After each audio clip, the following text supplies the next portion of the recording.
Welcome to atom classes. आज आपको हम लाइट के बारे में पढ़ाएंगे कि लाइट में कौन कौन से फिनोमेना होते हैं, उसके रिफ्लेक्शन, रिफ्रैक्शन, ये सब के बारे में बताना है। तो चलिए स्टार्ट करते हैं। सबसे पहले लाइट, यहाँ पर है लाइट।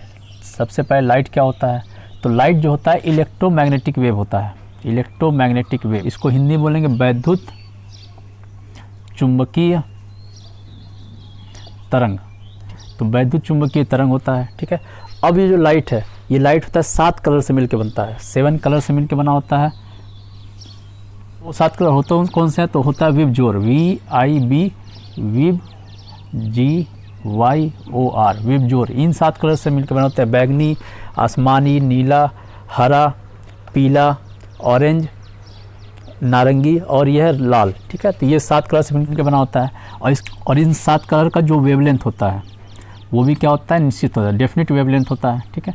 तो इसका जो वेवलेंथ होता है वो होता है 3500 एंगस्ट्रॉन, और इधर से इधर जाने पे वेवलेंथ बढ़ता जाता है और रेट का हो जाता है 7800 एंगस्ट्रॉन। तो ये वेवलेंथ होता है इसका। ये इलेक्ट्रोमैग्नेटिक वेव है, 7 कलर से मिलता है, वो 7 कलर ये होते हैं। अब अगला इसमें ये जानना है कि अब जो ये लाइट होता है इसके 2 नेचर होते हैं, ठीक है। एक नेचर होता है जिसको बोलते हैं पार्टिकल नेचर, पार्टिकल नेचर, और दूसरे नेचर को बोलते हैं wave nature, wave nature of light, ठीक है। तो 2 टाइप के नेचर होंगे, एक पार्टिकल नेचर और दूसरा होता है वेव नेचर।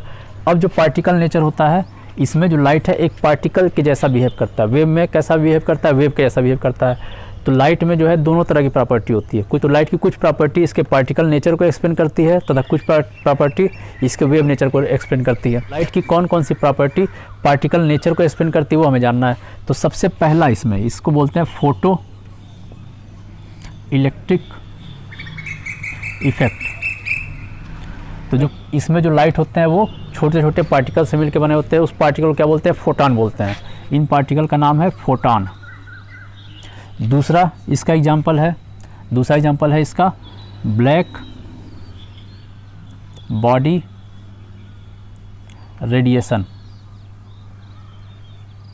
तो ये दोनों नेचर जो लाइट के पार्टिकल नेचर को डिफाइन करता है कि लाइट जो है छोटे छोटे पार्टिकल से मिलकर बना होता है। तो पहला है फोटो इलेक्ट्रिक इफेक्ट, दूसरा है ब्लैक बॉडी रेडिएशन। दूसरा हमें जानना है कि कौन से लाइट के जो प्रॉपर्टीज़ हैं जो वेव नेचर को शो करता है। तो इसमें सबसे पहला हमें जानना है डिफ्रैक्शन, ठीक है। और दूसरा जानना है रिफ्रैक्शन,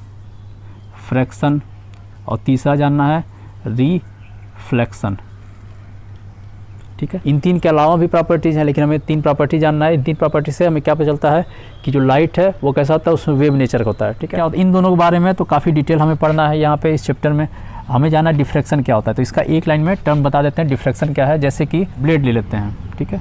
तो ब्लेड ले लिए, तो ब्लेड का जो एजेज है, ठीक है, उस एजेज पे कभी भी अगर लाइट पड़ता है, ठीक है, तो जब भी लाइट पड़ा तो लाइट इस पर पड़ने के बाद ये क्या होगा, हर डायरेक्शन में लाइट जो है स्कैटर्ड हो जाएगा, ठीक है, हर डायरेक्शन में स्कैटर्ड हो जाएगा। इसी फिनोमेना को, लाइट के इसी फिनोमेना को बोलते हैं डिफ्रैक्शन। डिफ्रैक्शन क्या होता है कि जब भी किसी शार्प एज पे लाइट पड़ रहा है तो वो क्या होगा, चारों दिशाओं में, हर दिशाओं में क्या हो जाएगा, वो फैल जाएगा, ठीक है, जिसे डिफ्रैक्शन कहलाता है, ठीक है। तो ये हो गया। बाकी इन दोनों के बारे में डिटेल आगे हमें पढ़ना है। लाइट में क्या है कि ये दोनों नेचर होते हैं, पार्टिकल नेचर और वेव नेचर, इसलिए लाइट को बोलते हैं डुअल नेचर, डुअल नेचर। तो जिसमें भी दोनों नेचर पाया था उसको बोलते हैं डुअल नेचर। और डुअल नेचर इसमें एक्सप्लेन कैसे किया गया था? तो इसको एक्सप्लेन किया गया था क्वांटम थ्योरी से। क्वांटम थ्योरी, जिसके बारे में हमें आगे पढ़ना है। क्वांटम थ्योरी क्या होता है इसके बारे में डिटेल आगे पढ़ना है।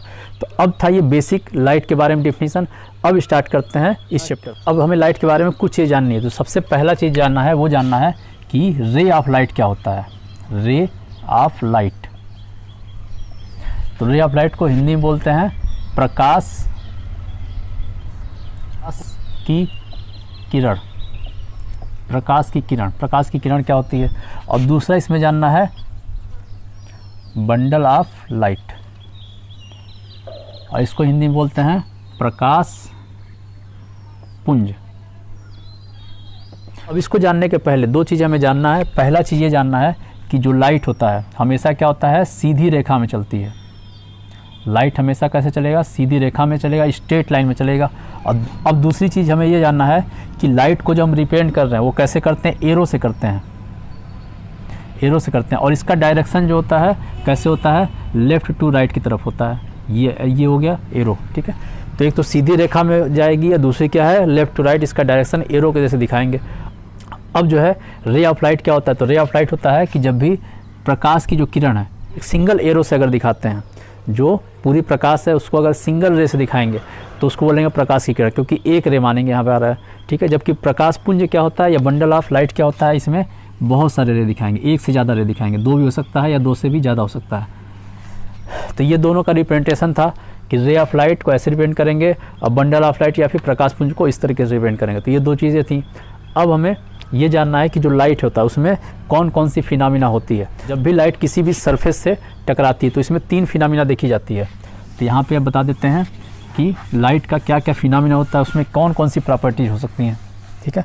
तो लाइट जब भी अगर किसी सरफेस से टकरा रही है, ये सरफेस है और यहाँ पे मान लेते हैं लाइट को ऐसे डिनोट कर देते हैं इस कलर से। अगर ये लाइट यहाँ पे टकराती है, ठीक है, तो यहाँ पर 3 चीज़ें हो सकती हैं। तो तीनों का फिगर का बना देते हैं। पहला हो गया, ये दूसरा और ये तीसरा नीचे यहाँ बना देते हैं, ठीक है। तो यहाँ पे अब लाइट टकराई इसके साथ, पहला केस, दूसरा केस और तीसरा केस।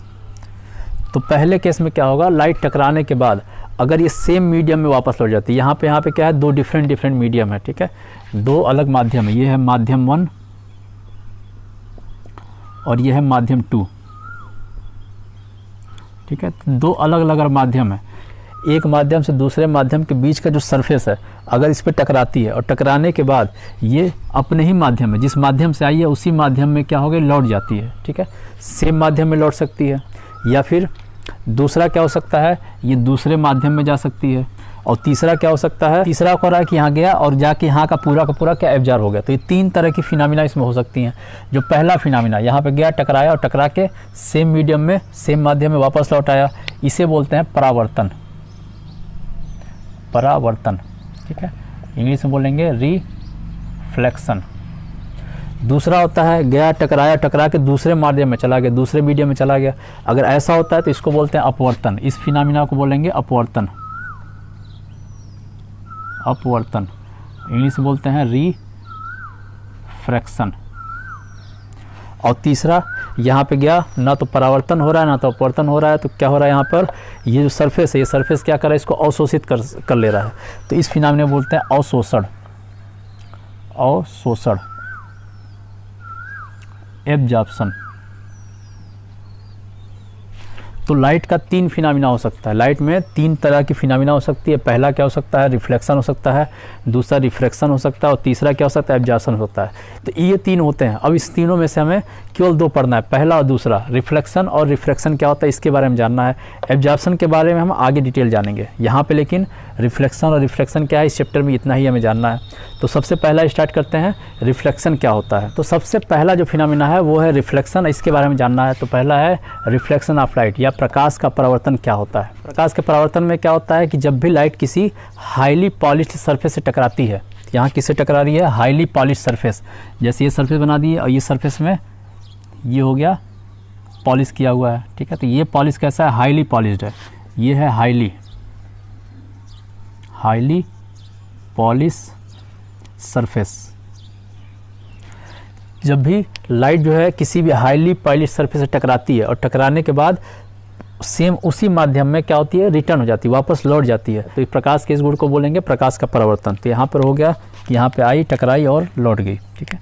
यहाँ पे आया, टकराया ऐसे और टकराने के बाद सेम डायरेक्शन में लौट गया, ठीक है, ऐसे लौट गया, ठीक है। तो इसे बोलते हैं प्रकाश का परावर्तन। अब जो प्रकाश का परावर्तन हो रहा है इसमें कुछ शब्दावली है, टर्मिनोलॉजी है, उसके बारे में जानना है। तो सबसे पहले क्या करते हैं, इसका फिगर बनाते हैं दोबारा से अच्छे से, और उसकी क्या क्या टर्मिनोलॉजी है उसके बारे में हमें जानना है। तो सबसे पहले तो एक सरफेस बनाते हैं, हाईली पॉलिश्ड सरफेस हो गया ये।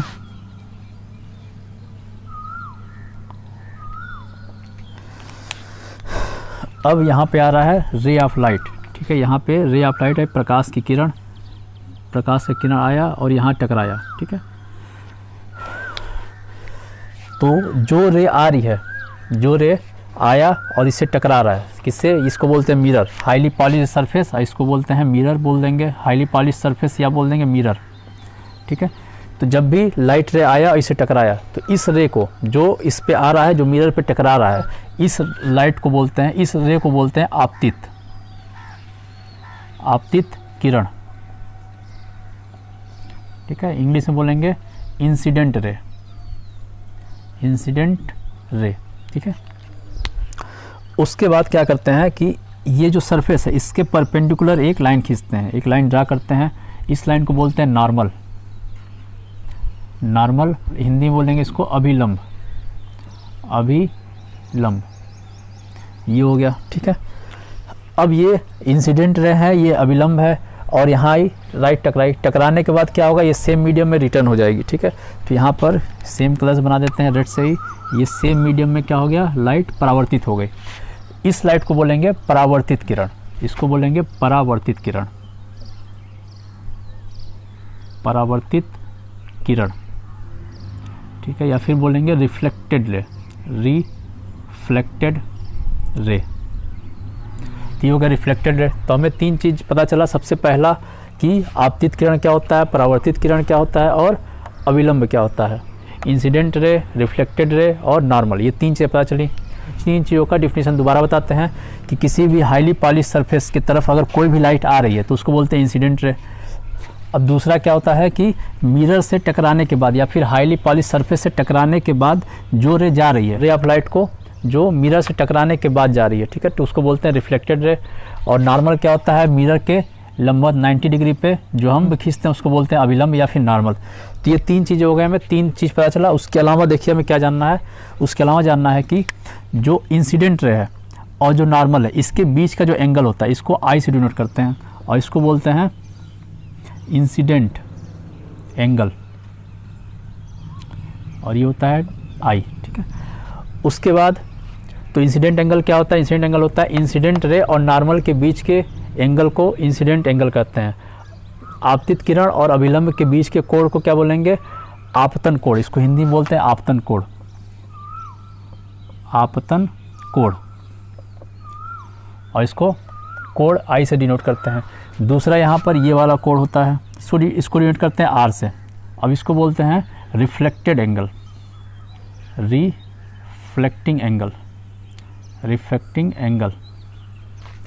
ठीक है, हिंदी बोलेंगे इसको परावर्तन, परावर्तन कोण या फिर रिफ्लेक्टेड एंगल, रिफ्लेक्टेड एंगल। तो हमें क्या क्या पता चल गया, इसको डिनोट करते हैं एंगल आर से। तो हमें यहाँ पे क्या क्या पता चला, सबसे पहले तो पता चला कि आपतित किरण क्या होता है, परावर्तित किरण क्या होता है, फिर इंसिडेंट एंगल क्या होता है, रिफ्लेक्टेड एंगल क्या होता है, नॉर्मल क्या होता है, और इस पॉइंट को, जिस पॉइंट पे तीनों टकराते हैं, इस पॉइंट को हम लिख सकते हैं ओ से। तो हमें ये 5 पॉइंट जानना था। सबसे पहले incident ray, reflected ray, normal, angle of reflection या फिर रिफ्लेक्टेड एंगल, और एंगल ऑफ इंसिडेंट या फिर इंसिडेंट एंगल। तो ये हमें 6 पॉइंट जानना था इसके बारे में। अब हमें क्या पढ़ना है, इसका लॉ पढ़ना है। तो सबसे पहले इसका लॉ देखते हैं यहाँ पर कि रिफ्लेक्शन के लॉ क्या होते हैं। तो हमें देखना है लॉ ऑफ रिफ्लेक्शन। ठीक है, तो लॉ ऑफ रिफ्लेक्शन क्या होता है, तो इसमें जो पहला लॉ है, पहला लॉ ये कहता है कि एंगल आई और एंगल आर ये दोनों क्या होगा, हमेशा इक्वल होगा। कौन सा, इंसिडेंट एंगल और रिफ्लेक्टेड एंगल, ये हमेशा क्या होता है, सेम होता है। या फिर बोल देंगे एंगल ऑफ इंसिडेंट या फिर एंगल ऑफ रिफ्लेक्शन, ये दोनों क्या होगा, हमेशा सेम होगा। ये पहली लॉ है। सेकंड लॉ क्या कहता है, सेकंड लॉ ये कहता है कि इंसिडेंट रे, इंसिडेंट रे, दूसरा है नॉर्मल, और तीसरा है रिफ्लेक्टेड रे, रिफ्लेक्टेड रे, ये तीनों क्या होता है, सेम प्लेन में होते हैं। हमेशा क्या होंगे, सेम प्लेन में होंगे। और सेम प्लेन का क्या मतलब है, जैसे कि ये बोर्ड है, ये बोर्ड क्या है, एक प्लेन मानेंगे, 2 डायमेंशन है ये। तो यहाँ पर जब भी इंसिडेंट रे आ रहा है, इंसिडेंट रे ऐसा रहा ऐसा होगा। ठीक है, सेम एक ही प्लेन, अगर ये दोनों एक प्लेन पे है, ठीक है, ये दोनों क्या है, एक ही प्लेन पे है, तो यहाँ के बाद जो रिफ्लेक्शन हो रहा है, रिफ्लेक्शन हमेशा इसी प्लेन पे होगा। इस प्लेन से कभी ऐसे बाहर या अंदर की तरफ नहीं हो सकता है। ठीक है, क्योंकि अंदर या बाहर हो गया तो प्लेन क्या हो जाएगा, 2 प्लेन होते हैं। ये हमेशा क्या होता है, सेम प्लेन में होता है, और सेम प्लेन को ऐसे समझ सकते हैं कि क्या होगा, 2 डायमेंशनल होगा। ठीक है, तो हमेशा क्या होता है, सेम प्लेन में होता है, ठीक है। अब जो ये मिरर होता है, ये मिरर जो है ये दो टाइप का होता है, एक होता है प्लेन मिरर और दूसरा होता है कर्व मिरर। तो ये जो दोनों रूल हैं, ये दोनों रूल क्या होगा, प्लेन मिरर और कर्व मिरर दोनों के लिए फॉलो होता है। ऐसा नहीं है कि सिर्फ प्लेन मिरर के लिए फॉलो होगा, दोनों के लिए ये दोनों रूल फॉलो होता है, ठीक है। तो अब हमें जानना है कि रिफ्लेक्शन इन प्लेन मिरर में रिफ्लेक्शन कैसा होगा, ये जानना। रिफ्लेक्शन इन प्लेन मिरर, समतल दर्पण में परावर्तन। तो इसके लिए सबसे पहले क्या करेंगे, एक समतल दर्पण बनाते हैं। ये हो गया समतल दर्पण और इसमें एक एक्सिस खींच देंगे, इसे बोल देते हैं एक्सिस बोल सकते हैं, या फिर ये क्या है, नॉर्मल बोल सकते हैं। ये है क्या, नॉर्मल, ठीक है। अब यहाँ पे एक ऑब्जेक्ट रख देते हैं, ये हो गया ऑब्जेक्ट। अब इस ऑब्जेक्ट्स का हमें बनाना इमेज। तो इमेज कैसा बनेगा, उसकी क्या क्या प्रॉपर्टीज़ हैं, उसके क्या नेचर्स हैं, इसके बारे में जानना है। तो सबसे पहले अगर ये इमेज बनाते हैं तो उसकी यहाँ से अगर जो पैरेलल जा रहा है, ठीक है, ये एक्सिस के अगर ये पैरेलल गया तो पैरेलल जाने के बाद क्या होगा, ये सेम पाथ से रिटर्न हो जाएगा। तो ये सेम पाथ से क्या होता है, वापस रिटर्न हो जाता है, ठीक है। ये हो गया रिटर्न सेम पाथ से। तो सबसे पहले तो ये बन गया। दूसरा क्या करेंगे, इस पॉइंट पे बनाते हैं, यहाँ से इस पॉइंट पे ले गए तो जिस एंगल से जाएगा इस एंगल को बोलते हैं आई, और सेम इसी एंगल से रिटर्न हो जाएगा, ये हो जाएगा आर।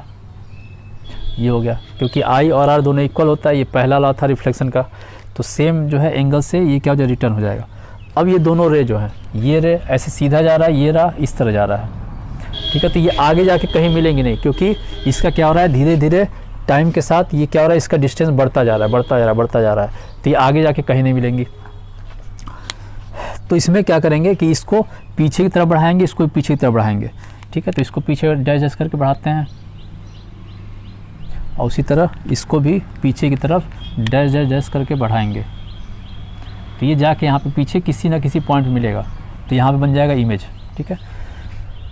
तो इमेज दो टाइप्स का होता है, एक होता है रियल इमेज, एक होता है वर्चुअल इमेज, ठीक है। तो जब भी जो रिफ्लेक्शन के बाद जो रे हैं अगर वो डायरेक्ट जाके मिल रही हैं तो वो होता है रियल इमेज, और अगर वो ऐसा हो रहा है कि मिलती प्रतीत हो रही है या फिर उसको पीछे से डैश डैश करके मिलाया जा रहा है, ठीक है, तो वहाँ पे होता है वर्चुअल इमेज। तो यहाँ पे जो बन रहा है वर्चुअल इमेज बन रहा है, ठीक है। तो इसका क्या क्या प्रॉपर्टी होगा, प्रॉपर्टी देखते हैं। तो सबसे पहली प्रॉपर्टी होगी कि यहाँ पे जो इमेज बन रहा है वो कैसा बन रहा है, वर्चुअल इमेज बन रहा है, वर्चुअल इमेज, जिसको हिंदी में बोलेंगे आभासी प्रतिबिंब, इसको बोलेंगे आभासी प्रतिबिंब। पहला चीज़ ये है। दूसरा चीज़ कैसा बन रहा है, ये सीधा बन रहा है, ऊपर की तरफ बना, तो इसको बोलते हैं इरेक्ट। इरेक्ट कैसा बना, सीधा बना, ऊपर की तरफ बना, तो इसको बोलते हैं इरेक्ट या फिर सीधा बोलेंगे। तीसरी चीज़ दर्पण के अंदर बन रहा है, ठीक है, इनसाइड मिरर, इनसाइड मिरर, क्योंकि ये दर्पण के अंदर बना, ठीक है। फोर्थ पॉइंट हमें देखना है, पहली चीज़ दर्पण के अंदर बना, अगली चीज़ जो यहाँ डिस्टेंस होगा उतना ही डिस्टेंस यहाँ पे होगा, ठीक है। तो दर्पण के अंदर बना और साथ में क्या होगा, सेम डिस्टेंस बनेगा, ठीक है। दर्पण के पीछे इनसाइड दर्पण और साथ में क्या होगा, सेम डिस्टेंस पे बनेगा, ठीक है। ये 4 पॉइंट हो गया। अब 5वां पॉइंट इसमें क्या लिख सकते हैं, इसका साइज है, इसका साइज है, वो साइज भी सेम है। तो अगला 5वां पॉइंट है कि सेम साइज का ही बनेगा, सेम साइज का बनेगा, ठीक है। 6ठा पॉइंट होगा इसमें कि क्या होगा, ये लेटरल इन्वर्टेड बनेगा, लेटरल इन्वर्टेड। अब लेटरल इन्वर्टेड क्या होता है, तो यहाँ पे जो इमेज बनता है लेटरल इन्वर्टेड बनता है। लेटरल इन्वर्टेड क्या होता है, जैसे कि ये मिरर है, यहाँ पे ऐसे फिंगर रख दिए, यहाँ पे क्या रख दिया, एक पंजा रख दिया, तो इसका जो इमेज बनेगा, ये इमेज कैसा बनेगा, ऐसा बनेगा, ठीक है। क्योंकि इसमें अंगूठा किधर इधर की तरफ है, इसमें अंगूठा इधर की तरफ है, लेफ्ट का राइट साइड बनता है। तो कभी भी लेफ्ट का राइट और राइट का अगर लेफ्ट, तो लेटरल इन्वर्टेड यहाँ पे इमेज बनता है। तो यहाँ पे लेटरल इन्वर्टेड इमेज, ठीक है। तो ये इसकी प्रॉपर्टीज़ थी प्लेन मिरर की। नेक्स्ट लेक्चर में आपको कर्व मिरर के बारे में पढ़ाएंगे, उसका इमेज कैसा बनता है, कहाँ बनता है, उसकी क्या क्या ये सब नेचर्स होता है, इसके बारे में डिटेल आपको